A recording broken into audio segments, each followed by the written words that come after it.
Welcome to steno with Paras. Dictation start होगी 5 second बाद। Start.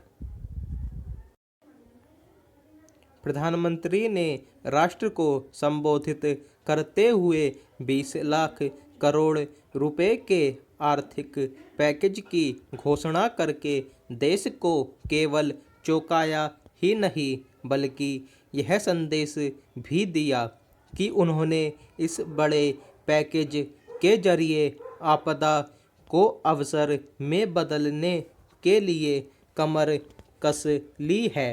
इसलिए उन्होंने इस पैकेज को आत्मनिर्भर भारत अभियान नाम दिया। इसका सीधा अर्थ है कि वह आर्थिक पैकेज के जरिए केवल पस्त पड़े कारोबार जगत को संकट से उबारने ही नहीं जा रहे हैं बल्कि देश की संपूर्ण अर्थव्यवस्था का कायापलट करने की तैयारी भी कर रहे हैं। यह पैकेज कारोबार जगत के साथ साथ आम जनता का भी मनोबल बढ़ाने वाला साबित होना चाहिए।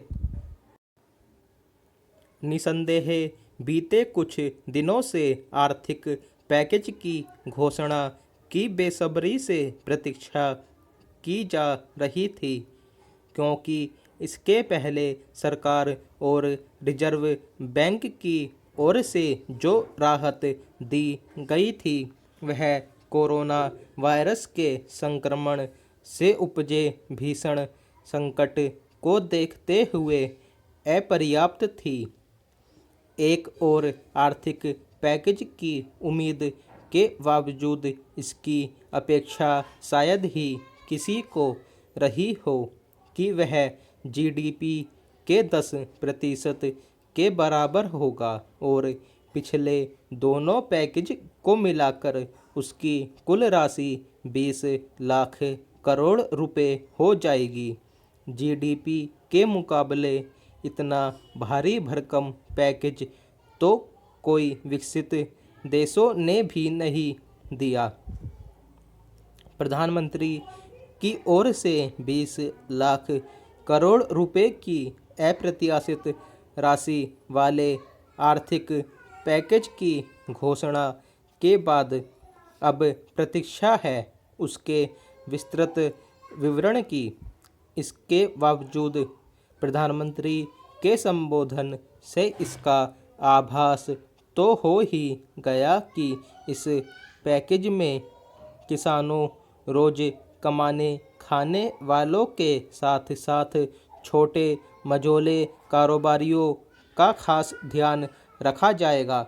इसके अलावा उसके माध्यम से सप्लाई चेन को सुदृढ़ करने, उत्पादों की गुणवत्ता बेहतर करने, स्थानीय उत्पादों की खपत बढ़ाने और तकनीक का इस्तेमाल बढ़ाने का काम प्राथमिकता के आधार पर किया जाएगा। स्पष्ट है कि यह एक चुनौती भरा काम है, लेकिन इस चुनौती को छोटे बड़े कारोबारियों को न केवल स्वीकार करना होगा बल्कि उसे एक अवसर के रूप में लेना होगा। वास्तव में इससे ही देश को आत्मनिर्भर बनाने के लक्ष्य को हासिल किया जा सकता है। चूँकि प्रधानमंत्री ने राहत पैकेज के साथ ही यह भी स्पष्ट किया कि आवश्यक आर्थिक सुधारों का मार्ग भी प्रशस्त किया जाएगा। इसलिए कारोबार जगत को अपने हिस्से की जिम्मेदारी निभाने और सरकार के साथ साथ आम जनता की अपेक्षा पर भी खरा उतरने की तैयारी कर लेनी चाहिए। हर आपदा में कुछ अवसर छिपे होते हैं। अब सरकार ने इन अवसरों का लाभ उठाने की रूपरेखा बना ली है। तब फिर कारोबार जगत को पीछे नहीं रहना चाहिए। स्टॉप।